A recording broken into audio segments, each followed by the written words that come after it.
Last time we talked about reading from files, and we're going to go through the exercises with reading files and see how we can do that.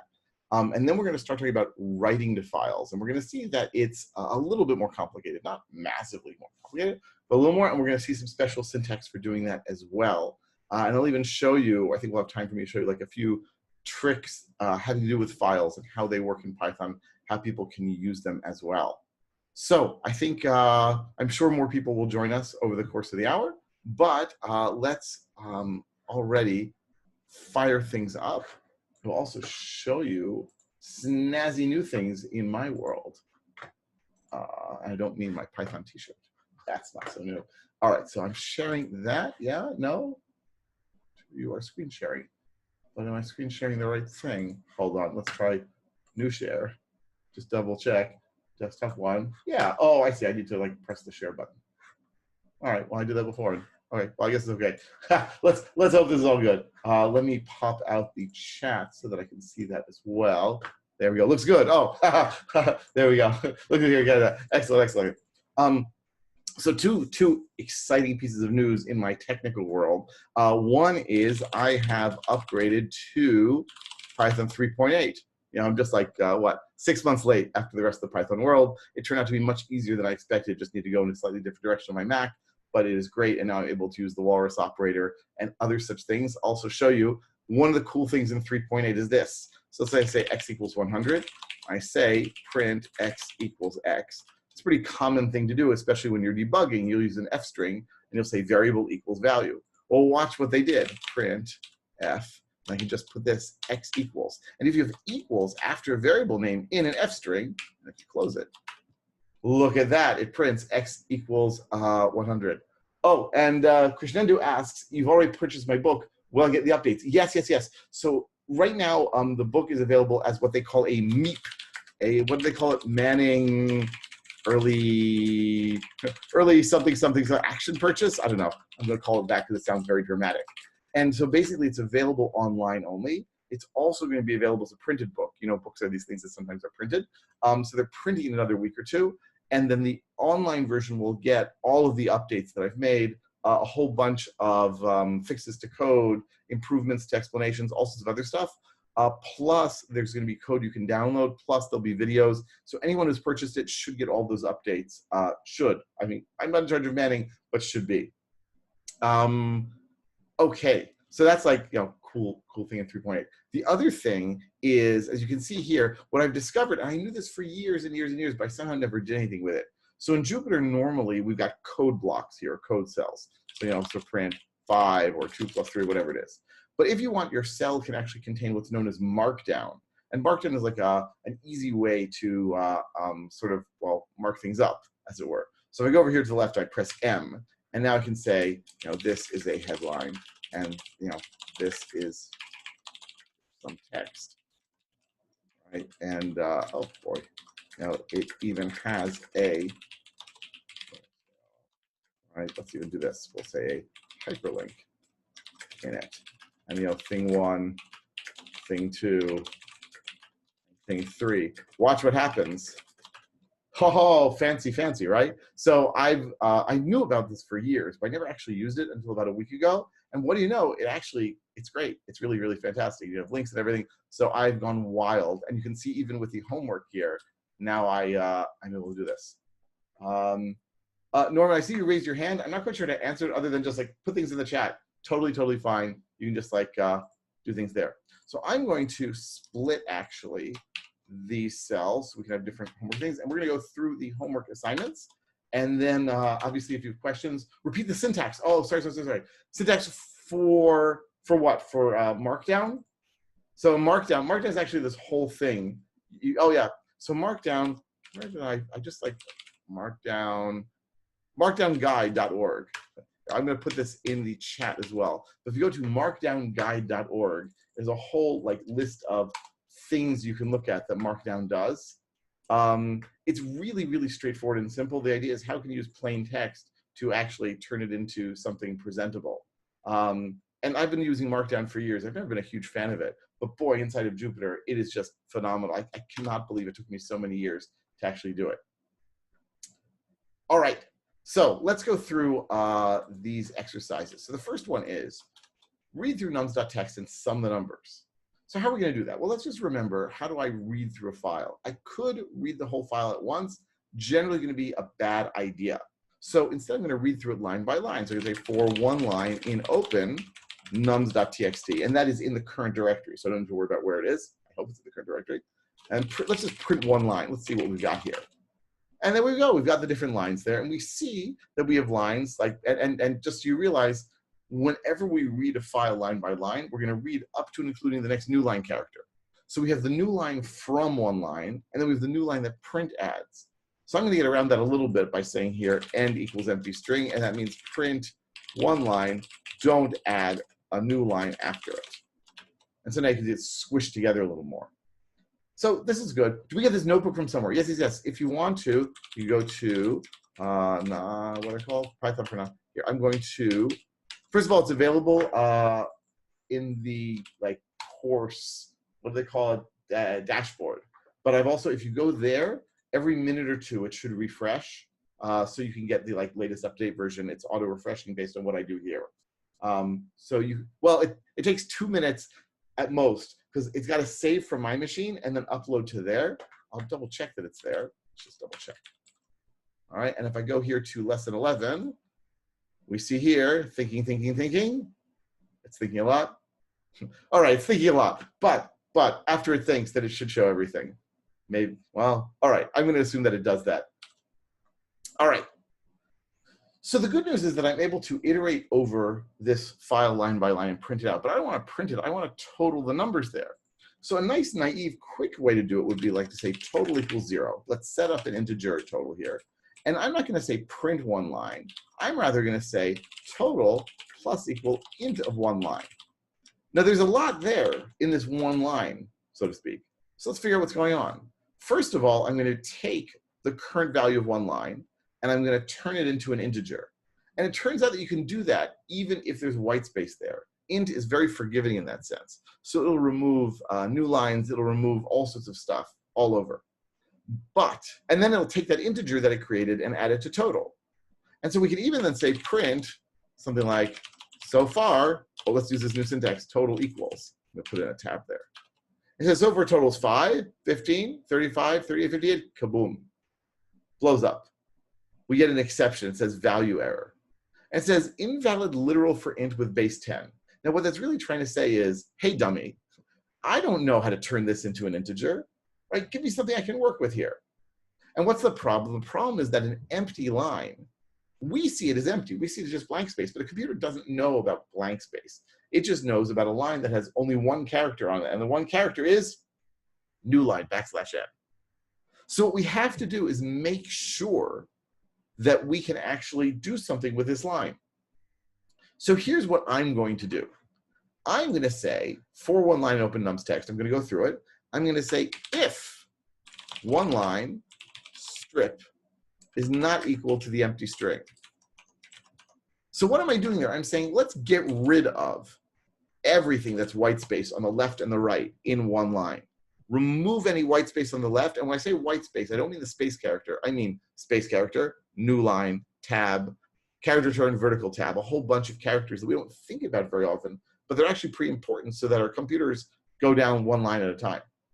So I can say here, if one line strip, if it's not equal to an empty string, then go ahead and guess what? No errors. And indeed, if I now go down to the bottom and say print, total equals total, look at that. We've managed to go through it. Oh, so Ronnie asks, is it okay to use one line is digit? And the answer, of course, always with me is yes and no. So what's the yes part? The yes part is yes, but the no part, no. All right, let me explain a little more. Here's the thing. If you say, let's try that. If one line is digit, then we'll do it. The problem is that it's going to print nothing. It's going to say total is 0. And the reason is that is digit checks, it wants to see a string that only has 0 through 9 in it. So if you have that new line, it won't is digit. For example, if I say here 1, 2, 3, 4, 5 is digit, yeah, That's true. But 1, 2, 3, 4, 5 new line is digit. That's false. The problem is that when you read a line from a file, it always includes that new line at the end. So is digit will always be false. So what we could do is we could say one line dot strip dot is digit. And then we'll be okay.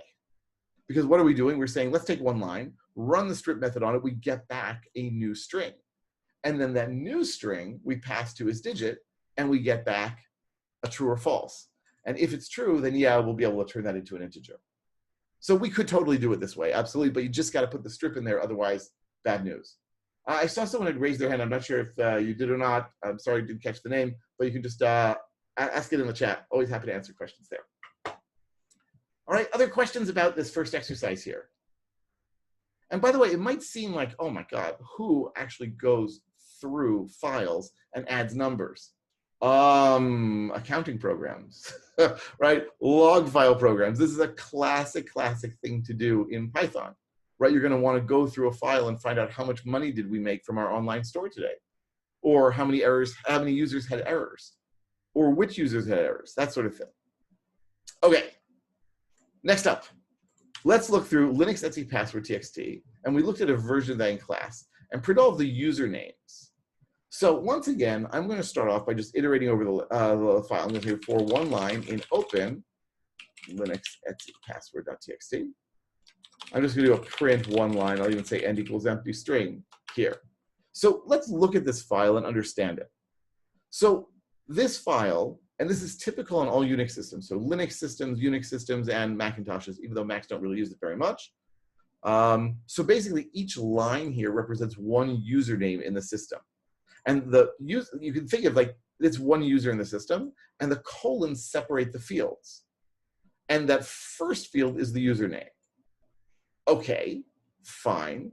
So what I could do, and a good first thing to do is to say, I can take each line, and I can say something like this. I can say fields equals one line split on colon. Because what am I doing? I'm breaking apart each line, splitting it up. Then I'll have fields, and I could say print fields 0. Because what is field 0 going to be? It's going to be this and this and this. It's going to be the username. Okay, let's give it a shot.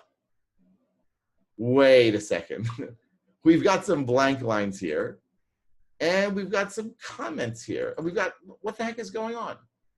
And the answer, of course, is that we did not ignore lines that don't really contain user information.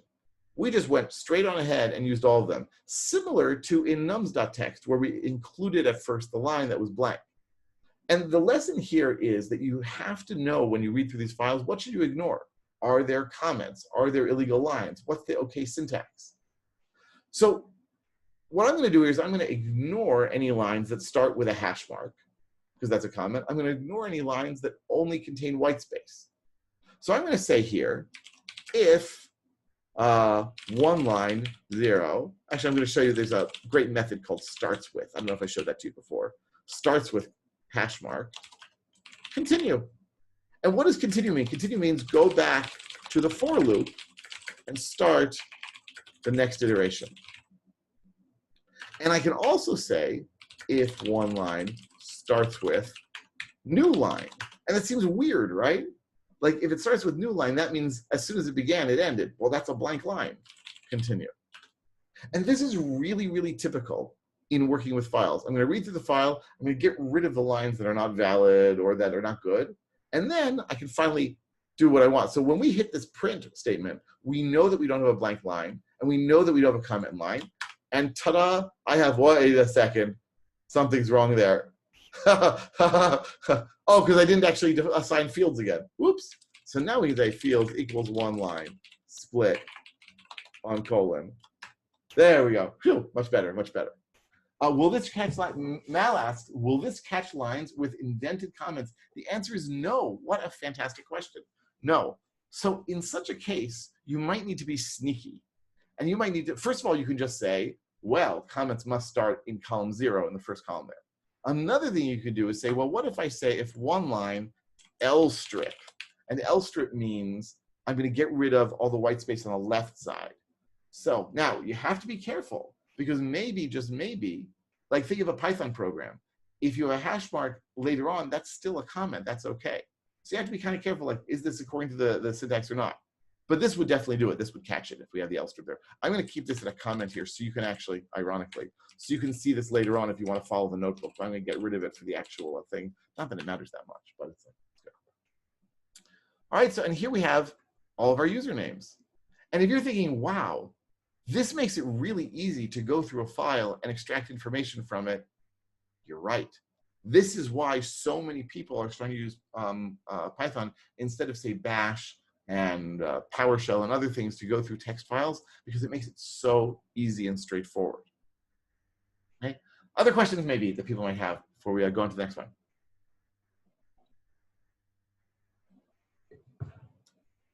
Okay, if you do, don't hold back. We'll go over the questions later. Third one. This is quite a bit of a longer problem, but I think it's a pretty cool problem. So there is a Unix program, WC. WC stands for word count, not for water closet. And the idea is that if I run it, and I can run Unix commands here with exclamation point. That means on your machine it probably won't work unless you're running Unix, in which case, power to you.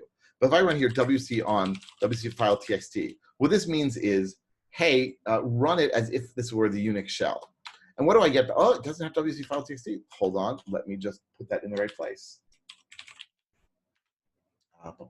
Oh, choose the notebook in class. It's not in dashboard. Oh, so the notebook, I should explain this. So the notebook is auto-updated in GitHub while class is in session, every 2 minutes or so. And after class is in session, then I copy it, the final version, into the dashboard there. So I'm sorry for the confusion. Let me just see if I can grab this. Yeah, there we go. What? Oh, boom. Okay. So now I should be able to do it. There we go. So when I run the WC program, the Unix program here on WC file txt, what I get is a count. It says there are 11 lines in the file, and 28 words in the file, and 165 characters in the file. So what I want to do is write a little Python program that will do the same thing, that will go through the file and analyze it, telling me how many lines, how many words, how many characters. So how am I going to do this? This is already, like, this is the biggest thing we've done so far. So here's what I'm going to do. I'm, first of all, going to set up a dictionary. Why a dictionary? Because I feel like there are several variables that are together. I might as well just use them. So I'm going to say here counts equals, I'm going to say here lines, 0, characters, 0, and words, 0. Could you use 3 separate variables? Absolutely, positively, yes. But I find it nice, like if I have things that sort of go together, use a dict. So now what? So now I'm going to go through the file line by line. Don't make the mistake of going through the file once for lines, another time for characters, another time for words. You can just go through it once and add to each of them based on the current line. So that's what I'm going to do. I'm going to say here for one line in open WC file.txt. Well, now what? Now I'm going to want to print, I'm going to want to add to the number of lines, because each time I do an iteration, it's another line. So I'm going to say here counts of lines plus equal 1. And this means add 1 to our count of lines. This comment, by the way, like hopefully by now in the course, you look at this code and you're like, oh, I get it. We're adding 1 to counts lines. Just remember that counts lines is one key value pair in a dictionary. It's the lines key in the counts dict. And then I can see here at the bottom say, after the loop, say print counts. So look at this. It's going to go through the file. It's going to count things. And hey, it found 11 lines. So far, so good. Now what? Well, now we want to count characters. How am I going to count characters? Well, think of it this way. Every single line that we read from the file is going to be a string. How do I count the number of characters in a string? With the len function. So I can say counts of characters plus equal len of one line. So each line that I get, I'm going to count the number of characters in it. I'm going to add that to our total. And guess what? When we do that, we end up with 165 characters. And now, finally, for my grand finale here, if I say here counts of words, how am I going to count the number of words? Well, how am I going to, we know that the words are going to be separated by spaces. What if I take each line and I break it up by space and I go through each word that I get and count it? Yeah, but how am I going to break up the string by spaces? One line dot split. What does oneLine.split do? It returns a list of strings based on the string one line. How many elements will it have? That's the number of words. Len of oneLine_split. So what I'm going to do is take the current line, turn it into a list, count the number of elements in the list, and assign that to words. And sure enough, we now know that there are 11 lines, 165 characters, 28 words, which matches exactly what the Unix version of this found. But better yet, if I actually look at the file, if I look at wcfile.txt, look what it tells me. This is the test file. It contains 28 words and 20 different words, 165 characters, and 11 lines, and it is self-referential. What could be better than that? So what we've done then is in 10 lines of Python, we have re-implemented a pretty classic standard Unix utility. Not too shabby. And better yet, I hope that you understand the different parts of this program and how we're using it in different ways. Right? You're seeing then we can do real practical things with the pieces that we've learned in Python already. And these real practical things are things that people do in their jobs day in and day out. I got 1 or 2 comments from people via email saying, could you maybe like tell us how this can be used? Like, what is the business case for some things we've been doing? They felt a little trivial. I hope that you now see that like we were building up to doing things that are not trivial. Real businesses do this. I mean, they maybe they're counting their words all the time, right? I mean, I am as a writer, so I could convince my editor that I've written enough for the month. But like you actually do need to do this sort of thing. If you want to know how many users accessed your system, how many different IP addresses used your system, how many errors were used, and I know I keep using these examples, but you know what? They're real examples. People really do this. Okay. So we have now looked at how we can read from files, and we've done a few exercises to look over that. What I want to talk about now for the rest of the day is writing to files. How can we write to them? And so on the one hand, it's very similar to reading from files. On the other hand, it requires that we think a little bit more. So let's say I want to read from a file. Once again, I can say f equals open etc password. I now have a file object. If I say printf, we're going to get this, like IO, text IO wrapper, name, mode. And we see the mode is R. Mode is R for Reuven. No, mode is R for reading. So we can read from this file. If I say f dot, I don't know, read 5, get 5 characters, sure enough, it'll read from that. What if I try to write to the file? Well, we haven't talked about how I'd write to the file, so let me just try. What if I guessed I could say f.write of ABCD? We're going to get an error. And the error says you can't do that. Unsupported operation, not writable. And that's because a file is unidirectional. Either read from it or write to it. And if you don't have a strong programming background, and that's probably most of you here, you're thinking, wait, that doesn't make any sense. When I open up Word or Excel or PowerPoint or whatever it is, I read the file from disk, yeah, but I'm writing to it all the time. I'm typing, I'm saving. Yeah, actually, probably the program, unbeknownst to you, is opening the file many, many times, sometimes for reading, sometimes for writing. So when you open the file, right, in the menu, File Open, it's using the read mode. And when you save it or save as, it's using the write mode. And you can't do both. Now, that's a lie. You can do both. Don't do both. I'm not even going to show you can do both because it really messes things up, at least potentially. So what this means is I'm going to have to open the file separately in write mode, and then I won't be able to read from it. How do I do that? Well, I can say here f equals open, and let's say here myfile.txt w. Notice, right? So the second argument, w, means write mode.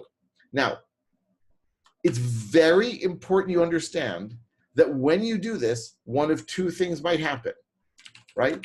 When you open a file in W mode, so one of these will happen.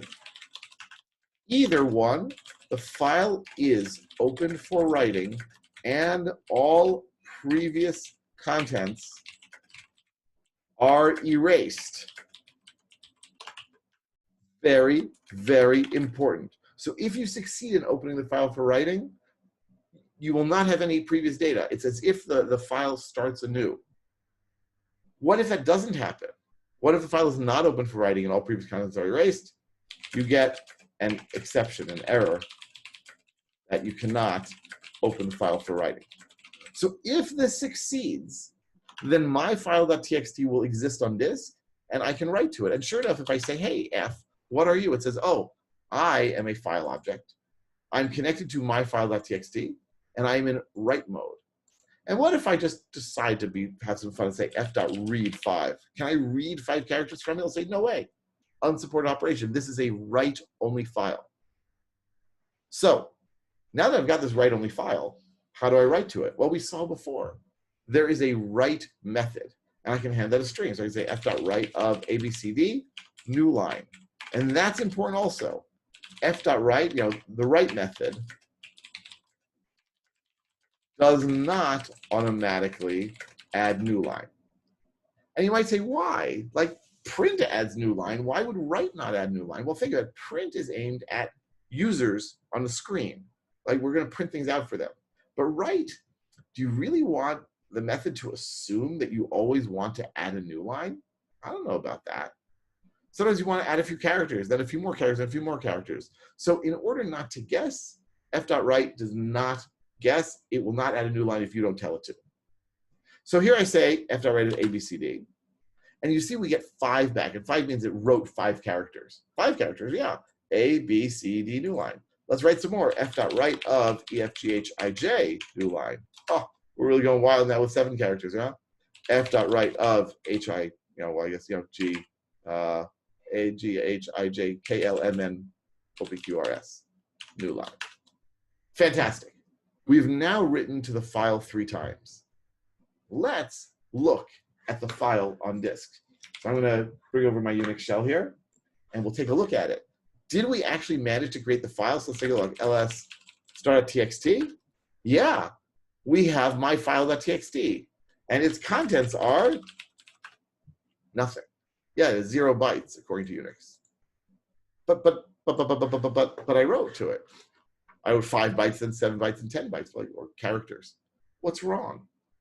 What's wrong is our mental model of what's going on here. Typically, we think, okay, I'm writing to a file, so it's going to be written to, end of story. But that's not the end of the story. What actually is happening is when you write to a file, imagine this.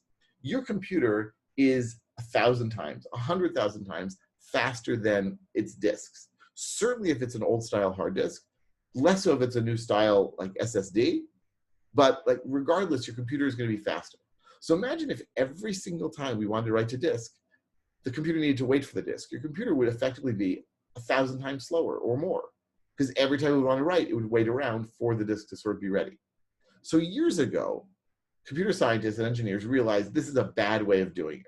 So what's going to happen is when we write to a file, the operating system actually writes that data to a memory, what's called a buffer. And when the buffer fills up, every so often, the contents are flushed to disk. So what it means is I can write and write and write and write, and only once every few writes will the data actually be written to the file system. And that allows us to take advantage of the fact that the computer is so much faster than the rest of the disk. Now, the fact is these buffers are relatively small, but I wrote a teensy-weensy amount of data here. So is it possible that if you write and it's not flushed to disk, that you could lose some data if there's a power outage? Yes, it is possible. But you know what? It's pretty unlikely nowadays, or so I'd like to think. But you have to understand that this writing is buffered. So how can I get this data here to the actual file? How can I see it? Well, one way is I can write much more, because the more I write, like the buffer will fill up. The other way is I can just say, use the flush method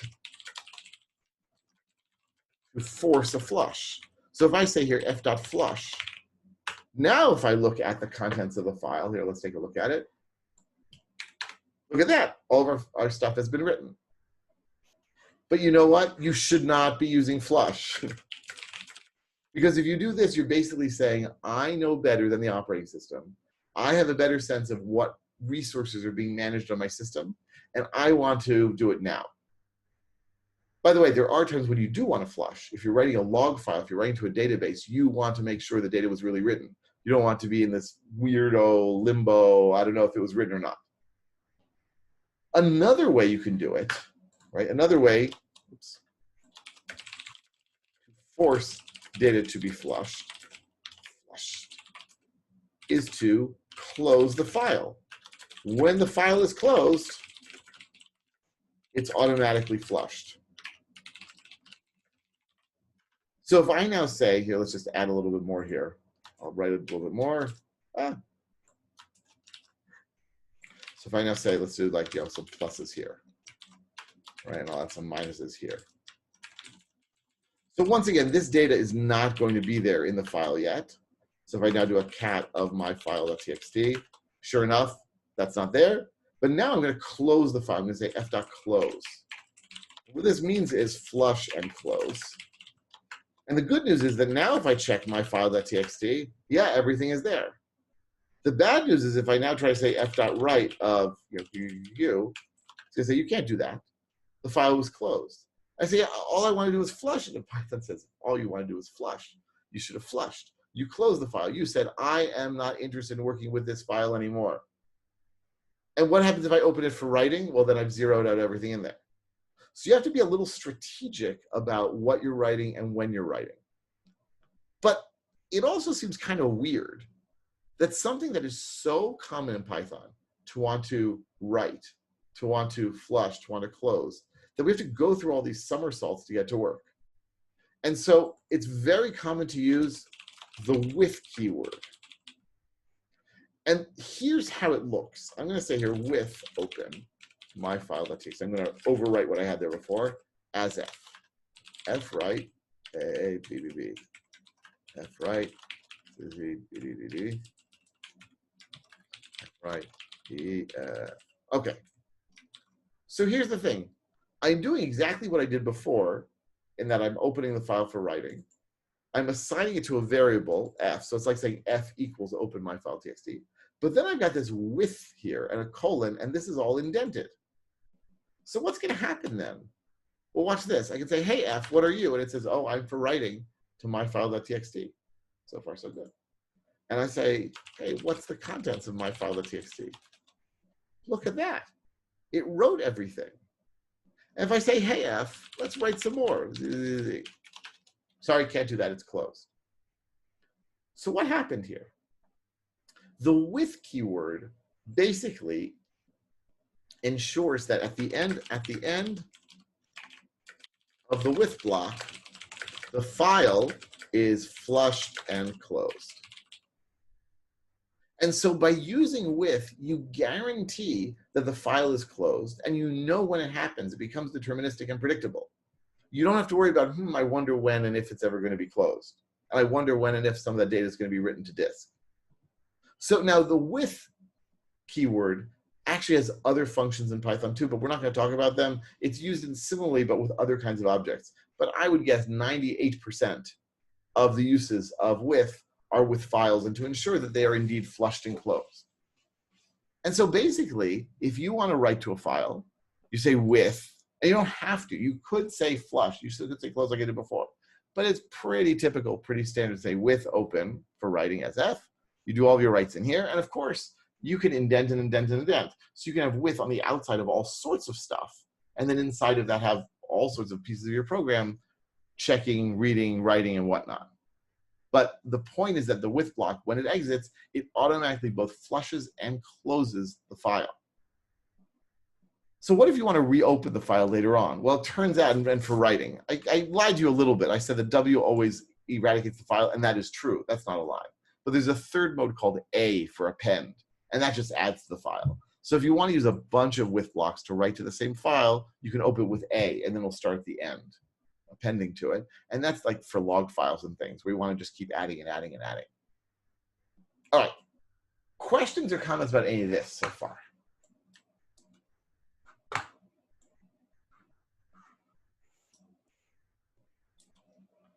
Okay. All right. Oh, wait, I see there's someone in the Q&A there. Oops. Does with enable appending to a file? Yeah. So, I might answer that. So here's the thing. You could actually say, I could say here with open, let's say my file txt A as F.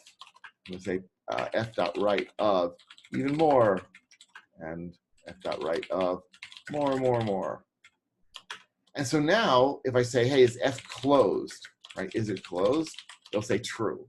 And if I say here f dot, oh, there's also Q&A. Yeah, there's another chat Q&A. So I looked at that because I saw that, like, it popped up at me. Sorry, chat. Oh, actually, chat had put in a chat cook had written, does with enable appending to a file? Sorry, I should have read that out loud as well. And then I'll get back to other questions. Crescendo had a question as well. So I can ask, is it closed? Yeah, it's closed. So I can't write to it anymore. But what if I look at the file itself, my file.txt? And then you can see that indeed opening in A mode. So this is open in append mode. So write to the end of the file. And so this will work just fine. So I'd say if you're working with files that already exist and you just want to add to the end, then yeah, you can do that. So Crescendo asks, is there a read-write mode? And Dutio asks, he says, I suppose it's very common to open a file, go through it, change one line in the middle. How's that done? So there are two different, so these questions are related because there are basically two ways to handle that. So first of all, there is a read-write mode. So if read mode is R, and write mode is W, and append mode is A, obviously read-write mode is going to be, that's right, R+. I kid you not. I did not make this up. I could not have made up such a foolish thing, but fine. I'm sure there's a reason for it. So you can open a file in read-write mode, and then you can both read from it and write to it. Both the things that we were talking about, both with reading files and writing files. So why not do that? That sounds so tempting. You can so easily get lost in the file because it's one sort of bookmark keeping track of where you are. So if you read and read and read, and then you write, and the writing actually overwrites. So you can really, you can get yourself into a lot of trouble. My general advice is don't use R+, right? My advice, avoid it if you can. And it's better to read from one file and write to another file. Now, Dujia then says, what if I want to go through a file and change one thing? So you could open in a rewrite mode. My suggestion would be, and he says, do I need to store content somewhere to do that? Yeah, my suggestion would be read the whole thing into memory, or at least some of it into memory, and then make the changes you want in memory and write out to another file. So you read in from the original file, make the changes in memory, write to the output file, and then you can do a switcheroo with the names. So you can change the original file to be a backup file, change the new file to be the old file name, and then it all works. And Jonathan asks, how would you write the file of all the users that went onto a website? So you would need to have their user information, but you could let me show an example of it, because we have actually mini access log. I think we looked at it last time too. This is one of my favorite access log. Come on, there we go. So this is what that log file looks like. So this is not going to be usernames because it's not coming from a database or anything, and we don't have the usernames here, but I have the IP addresses. So let's say, this is a great question actually. So how can I read through, watch this. Oh, I'm going to use markup for this. Yeah. So watch this. So how can I read through mini access log.txt and write the IP addresses to another file? That seems like a pretty reasonable sort of thing to do, right? So I'm going to have to open up a file for reading and open up a file for writing. So I'm going to first start by going with open, and we'll say here IP address report.txt for writing, as I'm going to call this out file. Well, now what? Well, now I actually have to open the file for reading. So I'm going to say here for one line in open mini access log.txt. And so you see that one line is going to reflect what we have for mini access log, one line at a time. And whenever I write to out file, it's going to be written to this file. So let's do this. I can say here IP address equals one line split 0. And just to make this clear, I think we talked about it a bit last time, but if I look at this line here, if I do a split on whitespace, which is the default, I will get this field, this field, this field, this field, and so forth. So I just want to grab field 0, the first field from that list, and that'll be the IP address. And then what I want to do is write it to the report. So I can say here, outfile.write of, and I can say here, let's do IP address \n. Don't forget the \n. Do I need to close the file I'm reading from? No, because in a for loop, it's automatically closed. Do I need to close the IP address report that I'm writing to? No, because it'll automatically be closed at the end of the with. And now if I look at IP address report, look at that. I just did it now. So this is how you can do things, but we can do it even better and cooler. This is already getting actually, you know what? Let's ignore that. Oh, fine. I'll show it to you. If this gets confusing, not my fault. No, if it gets confusing, don't worry about it. I can actually use with more than one thing. So I can say here, comma, open mini access log.txt as, let's call it in file. And then I could say for one line in file. And using with in this way guarantees that they're both open together and closed together and both flushed and so forth. You might be saying, why would I care about closing a file I'm reading from?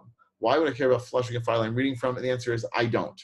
So, I mean, it's nice to sort of do for sort of the sake of cleanliness and cleaning up after yourself, but I don't worry about it too much. So you can write to all sorts of files in all sorts of different ways using whatever formats you want also. And there are many, many formats. Here we've just been using text format. But even in text, you can have CSV, comma separated values, right? In fact, watch this, watch this. Let me just show you how incredibly powerful this seemingly simple tool is. So I'm going to take now, I'm going to create a dictionary. D equals A1, B2, C3, D4. Whew, what a dictionary. I'm now going to write it to a file, and I'm going to write it with the keys and values, key, value, key, value, key, value, with commas separating them.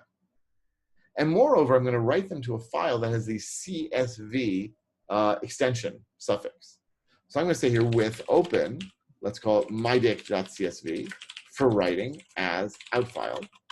And then I'm going to say for key value in d items. Remember how we can iterate over a dictionary? I use d.items. I'm going to get one at a time, key value pair, key value pair, key value pair. And then I can say out file, write. I'm going to say here key, comma, value, new line. So again, I'm going through my dictionary. Well, I'm opening up the file for writing, knowing it will automatically be flushed and closed. I then iterate over my dictionary and get one key value pair at a time.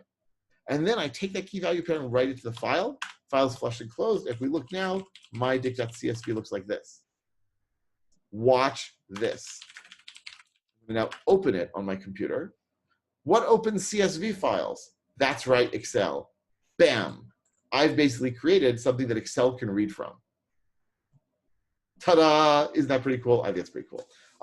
This also, by the way, and you did not hear this from me, if you ever have someone who wants you to create an Excel file, just create something with a .csv extension, because on most computers, CSV will be opened by Excel, and most people are not going to notice that .csv. They're just going to notice it opens in Excel.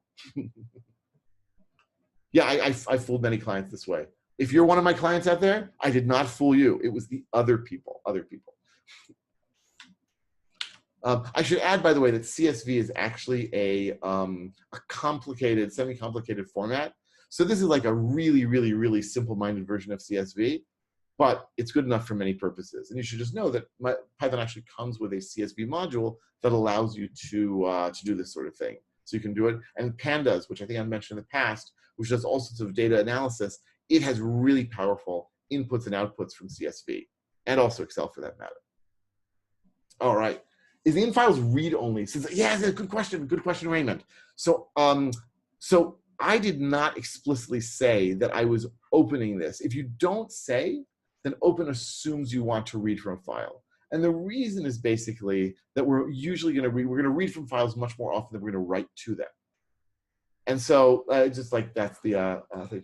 Oh, so Krishnendu is like, hey, what's with all these like short commands that you're using with exclamation point? Is there a cheat sheet? So first of all, I've thought about producing something like that, even like, you know, cool things you can do with Jupyter. I'm thinking about doing that. I just got to find some time to do it. I'll tell you, Jupyter allows you, like many, many Unix programs, allows you to execute Unix commands with an exclamation point. So basically, when I say exclamation point, it's no longer in Jupyter. It's now going off to Unix and running something. So if I say exclamation point ls, it's looking in the current directory to get a directory listing. It's running the ls command. So really, like the list of commands I could run here would be, you know, whatever I have on my Unix system. But a few of them that are really sort of useful. Here, I'll put this in markup, I guess. Like, you know, useful bang commands, you know, using Unix. If you're using Windows, well, it's a sad, oh, if you're using Windows, Larry asks, this is a time to go stand in the corner and feel bad about yourself. No, I actually don't know. I know that it's possible to do these things, but I have no idea. I've heard vicious rumors that people use Windows in the world, but I'm not one of them. And it's not because I hate Windows. I'm a Unix person through and through. So you could say like, bang ls is like, directory listing. And then you could say like, I don't know, pwd to get the current directory. And I'm going to tell you something in a moment about this. And you can also say like head to get top of a file. Now, in many cases, not all, you can also sometimes you can use %ls or %pwd, and Jupyter will understand it.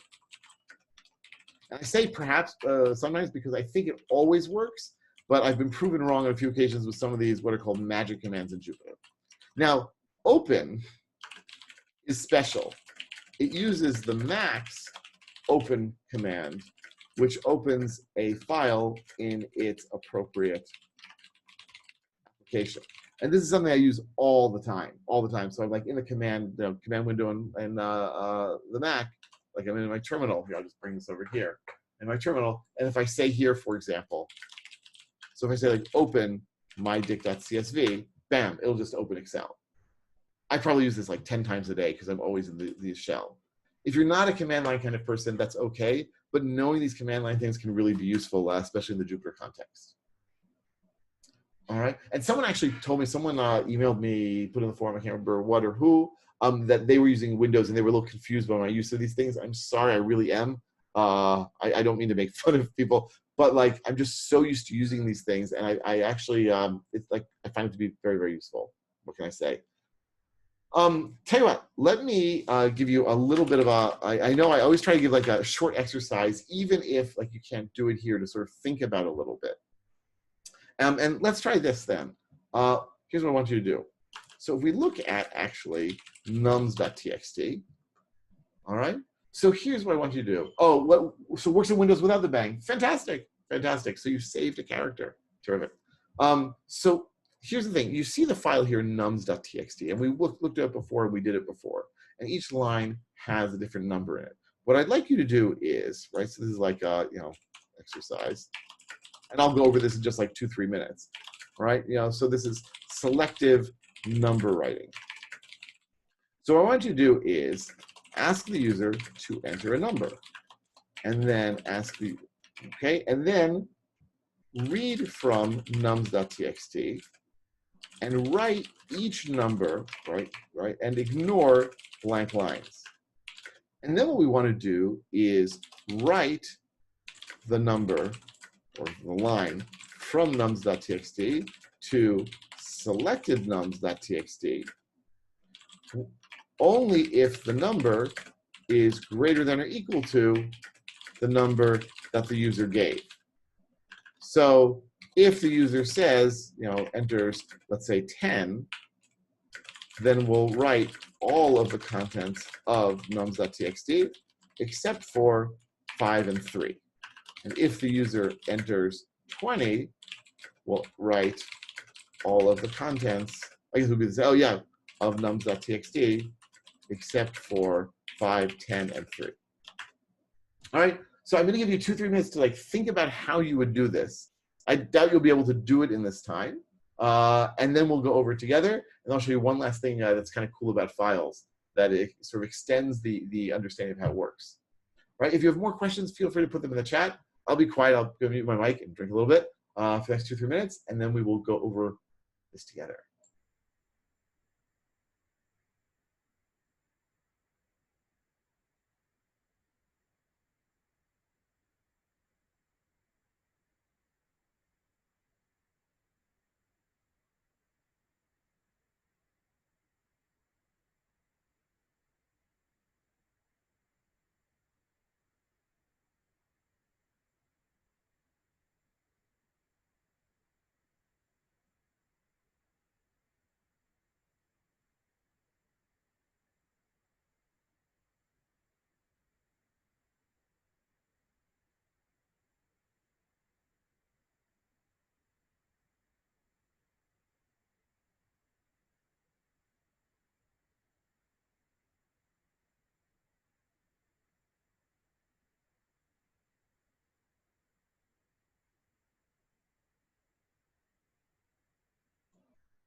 Okay, let's look at this together. So here's what I'm going to do. I'm going to ask the user to enter a number. So I'm going to say n equals input, enter a number. And I'm just going to turn it right away into an int. Let's assume the user gave me an integer. Now what I'm going to do is I'm going to, well, what? I want to read from nums.txt one line at a time. And I want to check to see if the current line is blank. If so, ignore it. And I want to see if the current line is greater than or equal to the number that the user gave. So let's do this. Notice I'm ignoring completely writing to a file. We'll get to that in a moment. So I'm going to say here, for one line in open nums.txt, and then I'm going to say here, if one line strip equals empty string, continue. Ignore blank lines, that means. And what if I say here, if int of one line, we're going to assume that if it's not blank, it's an integer, we should be okay. If int of one line is less than n, then we'll continue as well. Otherwise, we will print one line. So let's do it. I'm going to say here 10, and it's going to print out these things here, 10, 20, 25, and so forth. Don't worry about the new line, so forth. That's from print. I can say here n is that. So 10, we get those things. And if I run it again, I say 100, we'll get nothing. And if I say 20, we'll get those things. So it seems to work, except for the writing to file part. So watch what I'm going to do. I'm going to say here with open selected nums.txt as out file. And then all I have to do is put all this in indentation and then change it from being print to outfile.write. Then I have to, and then one line. Wait, don't I have to add a new line? Aha, one line already includes a new line because we read it from the file up to and including a new line. So now if I do this, if I say here 10, oh no, oh, I forgot to say, I assume you all noticed this, I forgot to open it for writing. So if I say 10, if I now look at cat selected nums, look at that. I have all my lines here in this way. And if I really, really want, I could even do something like this. I could do write of f string here and say here one line dot strip new line. And then we get like a more sensible, less blanky, wacky kind of file. So we're able to now ask the user for input, read from a file, and based on the user's input, selectively write it to another file. Think of how many computer applications basically involve that. A huge, huge number. That's what we do, right? We're getting input, checking these, and of course, it doesn't even have to come from the user. Here it is, but we could check, network something. Duccio asks, does it make a difference if the file I write to already exists or not? So no, assuming that you have permission to write to it, assuming you can open it for writing, Python will treat it the same way, meaning that it'll just like create the file. It'll remove any file that was already there and then create a new file with 0 length. So like if there was already a file there, good news, you get to test your backups. If there was not a file there, then it'll add one. But basically the results should be exactly the same. It'll just destroy whatever was there previously. So I want to show you one last little thing here about files, or actually maybe even two little things about files. So first of all, print is an amazing function, right? So I can say print hello. Okay, that's not a big surprise. But print takes a whole bunch of different arguments. And one of them is that I can say print hello, and I can pass it the file argument. And what is the file argument? It is a writable file. So I can say here, open my output.txt for writing, meaning I'm saying, hey, Python, would you please print hello, but don't print it to the screen. Rather, open a new file for writing and write to that file. And now if I look at my output.txt, it's right there. This means that you can, if you want to, have print redirect its output to all sorts of different places. Right, so we could have two different files. We could have an even file and an odd file. And depending on what number we see, file equals even file, files equal odd file, because I can put files into variables. In fact, let me show you how I would do that. I'm going to say here, even file equals open even nums.txt. And odd file equals open, let's do it for writing, and odd nums.txt for writing. And then I can say here, something like this. I can say with, well, actually, they're already open. You know what? Let's do this. Let's do a, fine, I'm just going to do it this way. And then I'm, fine. Actually, I'm going to use with. I just demonstrated to use with as even file. And you can file. And then we'll say here, open that as odd file. So now I've got with, and I'm opening this for writing, this for writing. And then I can say here, while true, I'm going to say s equals or n equals input, enter a number, strip. I can say now, you know, if n equals the empty string, break. So that's to make sure we can get out of this infinite loop. And then I can say, you know, n equals, fine. Then I can say, you know, if n not n is digit, then break. So let's make sure we can actually turn to a digit. And then I can say here, n equals int of n. Let's turn it into an integer. I can say if n modulo 2 equals 1, so odd number. Then what I'm going to do is I'm going to say here, odd file, write. Oh, I didn't want to do write. I wanted to do print. Print of, well, I'll say here, n, do this, n, new line, file equals odd file. Else, we can do a print of, and that file equals even file. And so I can do this here, right? I can say here 1, 10, 15, 12, 14, 100, 101, enter. And now if I look at odd nums, even nums. Oh, it looks like I got an extra. Oh, because it was doing print, so I got the new line in there. Haha, oops, a little bit of a bug, but I think it's good enough. So we can really play a lot of games with the file stuff here as well, right? So really Python, again, it tries to be as consistent as possible.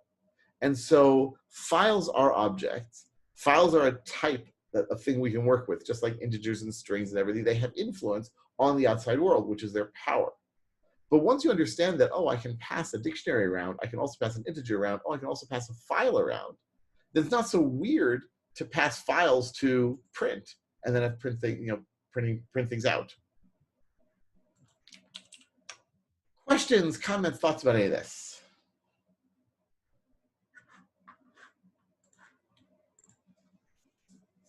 All right. Well, I will tell you. So here's the deal. I'm going to put some homework exercises probably on Sunday in the forum dealing with files, writing to files. I am warning you, don't make the mistake of writing to a file that you really need. We've all done it sometimes, but don't say, oh, I've always, well, maybe I could write a new version of Etsy Password on my Unix machine. Don't do it. You really want to use, that's why I use like my file and other such things in the current directory all the time, because I don't want to mess up. So I'll give you some exercises having to do with files, and we can talk about them, and I promise that this week I will actually look at them a bit more, and I'll give comments. Next week, we are going to start talking about functions and what they are, how we do. Oh, Mal asks, where do we access the forum? You didn't see the dashboard. So I send mail when people sign up, usually every like 2-3 days. If you want to, you can go to forum.learner.co.il. I'll put this in the chat as well. And if you did not get an invite to the forum, then just email me and I'll send you another one. But again, like I usually send it out like every 2-3 days as a batch. I'm looking at a way to automate it, but it's not as easy as you would think, like getting these different systems to talk to each other. And then you'll see a different forum entry for each topic for each week of the course. And so next week, we're going to talk about functions, how to write them, how to use them. And then the following week, we will talk about modules and packages. And the week after that, we're going to do just like an open Q&A about Python stuff, hopefully answering whatever questions you have. And then a little bit of tears. I think we're going to end this course. So we got a few weeks left to go. I'm certainly having a great time. And I will see you all in the forum and next week. Not in the chat. Oh, I sent it to all panelists. Thank you. I always make that mistake. There we go. All right. Thanks, guys. Have a fantastic weekend. I will see you in the forum. And enjoy. Stay safe. Thanks so much for joining me. This has really like highlighted my week.